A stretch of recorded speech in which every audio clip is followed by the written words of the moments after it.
Hey, Yugi boys, Yugi girls, how you doing? The channel is blowing up.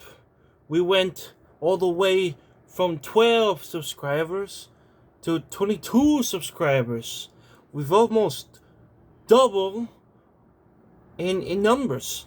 And I'm pretty happy about that. So thank you to my 22 subscribers that watch all my content. Let's talk about Madolche. Madolche is one of those decks that used to be very expensive in the past. All the cards were, a lot of them were like $15 to $20, and you need 3 copies of a lot of things. But through many reprints, this deck, the core, is pretty affordable if you're working 9 to 5. And I would say that this is a deck that you should consider picking up because this deck is not gonna get hit in the ban list that's coming in January. So this is a safe deck. It's a good tier 2 deck, and it's pretty easy to learn. So one of the key cards, I call her Baby because of Pedinsis or whatever. So what Baby does, if we have no cards in the graveyard, we can special it. Also, we have the option to special summon from the deck a Madolche monster, but then the level gets reduced by 1. So 90% of the time, you're gonna summon Princess because Princess unlocks another effect for Chocolate Owl mode, and that's extra in the extra deck.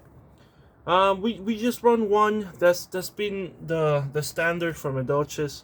This you play the two blondes here. Next, we play the brunettes here.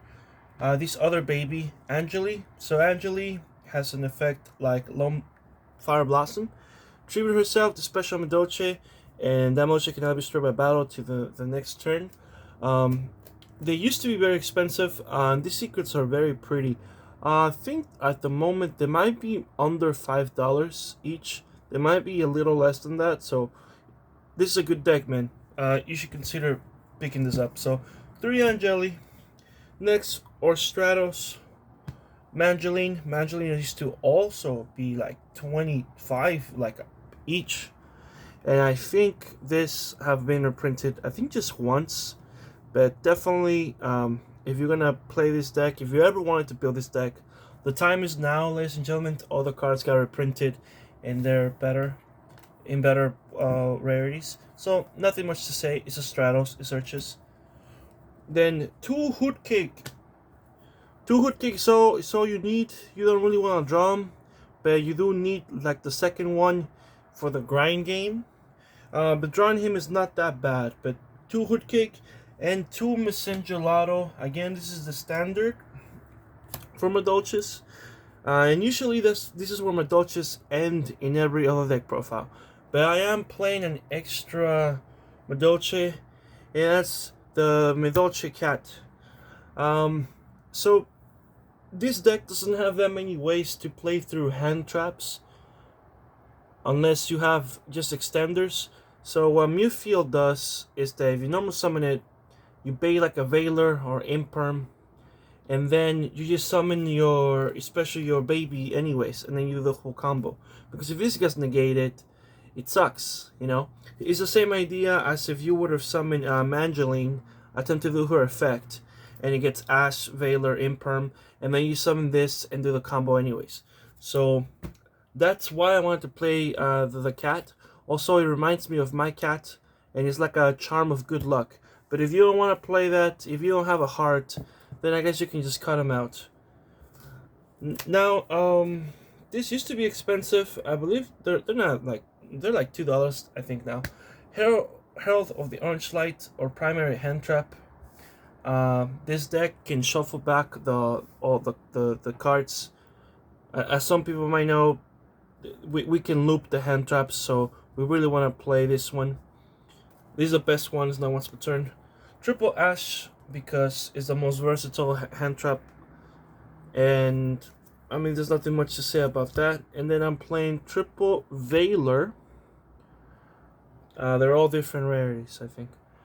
Triple Veiler, Rail is really good this format. It's always going to be, you know, one of the hand traps to consider.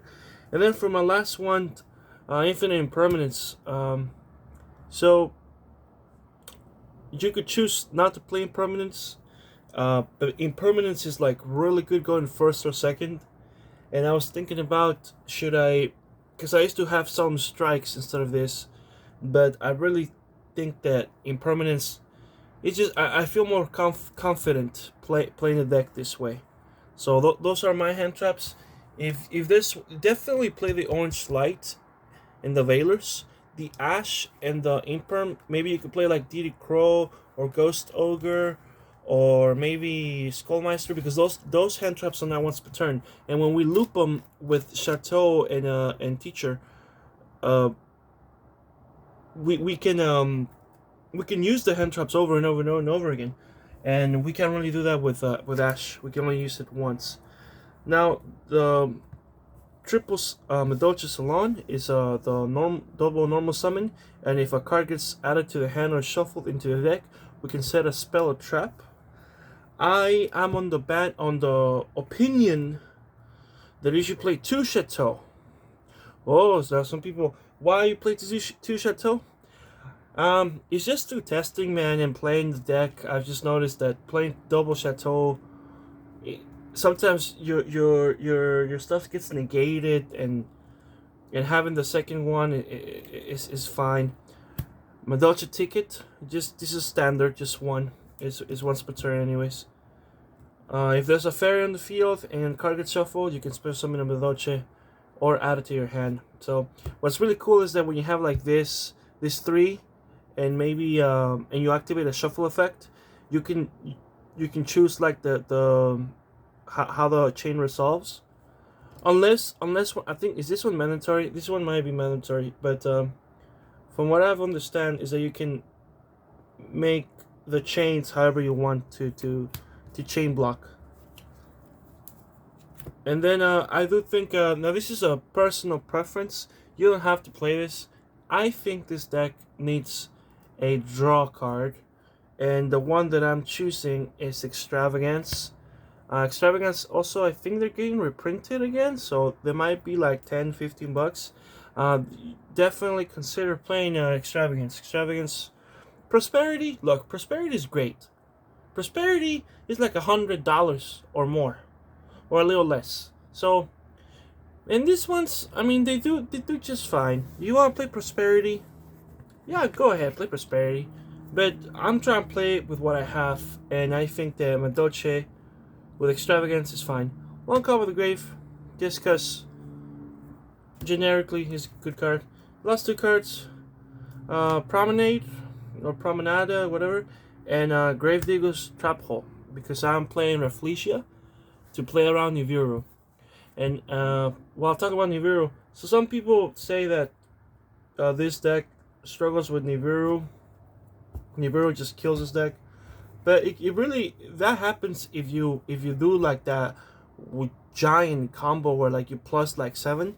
You don't have to do that. You could easily just like make a different play with like just something like the Hood Cake and make them indestructible and pass. You know, I mean, unless someone has a kaiju, that's the only way they're gonna get through it. So there's really no reason to say or to think that if you think that this deck loses to Nibiru that bad, you just have to play with it more, because we can't play around it. The extra deck's pretty simple. You just play 3 of all of them. Play 3 of that one. Glass Souffle, Teacher. Teacher's really good. Makes Madolche quick effect unaffected by card effects, and also shuffles 2 cards from either player's graveyards. And what's cool about that, as I was saying earlier, is that if you have Chateau on the field, you can shuffle back your own hand traps as a quick effect, and then use them again. So you'll do Veiler, and then you do maybe Orange Light, and then you do it again. You know, so that's great. And if you really like that play, then maybe you should take out the impermanences and put like Didi Crow, because hitting someone with Didi Crow twice, that makes a huge difference, man. And that's a really good play. Triple Tiramisu. That's the probably like top 5, top 3, rank 4 of all time. Chocolate Hollow mode. So this deck is basically looping this card. If you have we summon the baby, special the princess, and then Chocolate Hollow mode gets this effect where if it has a princess and every time cards get shuffled, you can special summon any Madolche from your deck. And the point of that is that then we summon at some point the Miss Gelato, get the hood cake special, something else, and the Miss Gelato will add you like the what's it called, the chateau activation for some stuff. This procs again, and it's great. You just keep plussing forever. Playing Rafflesia, because sometimes you do open like good to just make this, and then do your other plays to play around Nibiru if you fear Nibiru. So this is also Cross-Out Designator. I think Cross-Out Designator just makes the deck like, I don't know, like a little whack. A Beast Roller and a Zeus.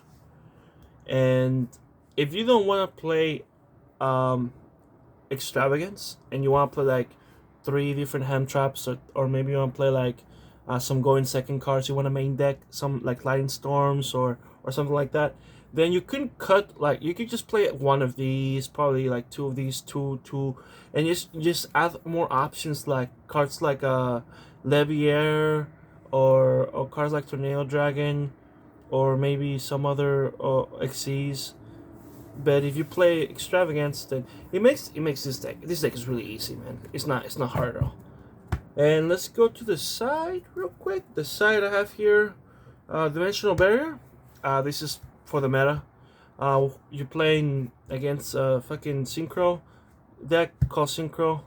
You skip their turn, then you kill them because we're Madolche. Dimensional Barrier is cheap. It is a good card. It's really good, and they don't expect it in this deck. Evenly matched to break boards, make it more easier.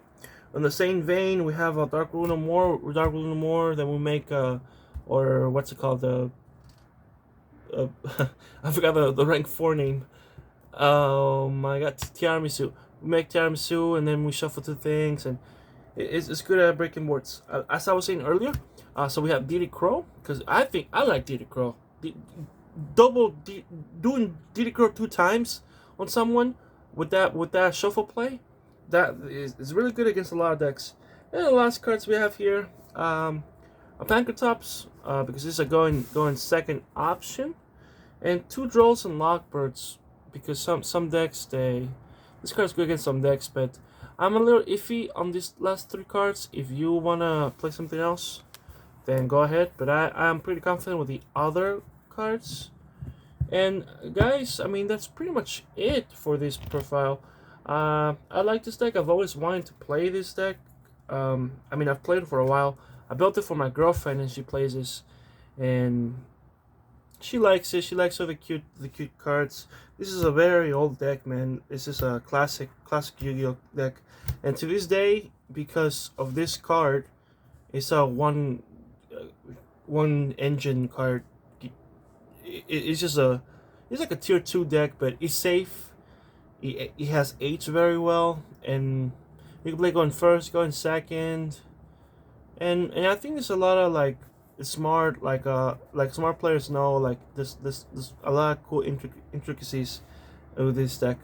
So with that being said, guys, thank you. Appreciate my 22 subscribers. It makes me really happy. He says if you got 1 subscriber, we're like, whoa, I'm growing. I'll think of some other decks to do. If there's some cool decks that you would like to see updated, or you want to suggest something, let me know in the comment section. I'll do deck profile and explaining I'm thinking of doing, something like Heroes or Shadows or I don't know. But at the moment, I think I like this deck, and I'll recommend it. Thank you very much. Love you guys. Bye-bye.